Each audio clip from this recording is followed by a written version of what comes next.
এবার যে খবরে নজর রাখবো, নরেন্দ্র মোদী দীনেশ ত্রিবেদী বৈঠক। সোমবার বাংলাদেশের প্রধানমন্ত্রীর সঙ্গে সাক্ষাৎ। মঙ্গলবার দিল্লিতে ভারতের হাইকমিশনার দীনেশ ত্রিবেদী তারেক রহমানের সঙ্গে সাক্ষাতের পরেই দেশে ত্রিবেদী। কথা বলবো, মৈত্রী রয়েছেন সঙ্গে। মৈত্রী, একেবারেই দেখো, বাংলাদেশের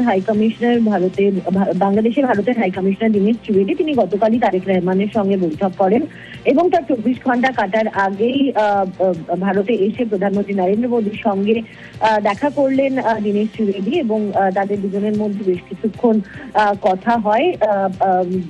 দীনেশ ত্রিবেদীর সঙ্গে প্রধানমন্ত্রীর ভারতের সঙ্গে বাংলাদেশের সম্পর্কের বিষয়ে বেশ কিছুক্ষণ কথা হয় বলে আমরা এখনো পর্যন্ত সূত্র মারফত জানতে পারছি। এবং যেটা সব থেকে বেশি তাৎপর্যপূর্ণ, যে গতকাল যখন তারেক রহমানের সঙ্গে বৈঠক হয়েছিল দীনেশ ত্রিবেদী, যেটা প্রথম বৈঠক ছিল হাই কমিশনার হিসাবে দীনেশ ত্রিবেদী দায়িত্ব নেওয়ার পর, সেখানে কিন্তু শেখ হাসিনার বাংলাদেশে ফেরানোর বিষয়ে সেই যে প্রক্রিয়া রয়েছে তাকে এক্সপিডাইট করার জন্য ভারতের উদ্যোগী হওয়ার জন্য জানিয়েছেন। ফলে আজকের প্রধানমন্ত্রীর সঙ্গে বৈঠকে সেই বিষয়টি উঠে এসেছে কিনা সেই সম্ভাবনা কিন্তু দেখা যাচ্ছে। তবে এখন দীনেশ ত্রিবেদী তিনি জানিয়েছেন যে ভারত বাংলাদেশ সম্পর্ক নিয়েই তাদের মধ্যে প্রধানমন্ত্রীর সঙ্গে দীনেশ ত্রিবেদীর কথোপকথন হয়েছে।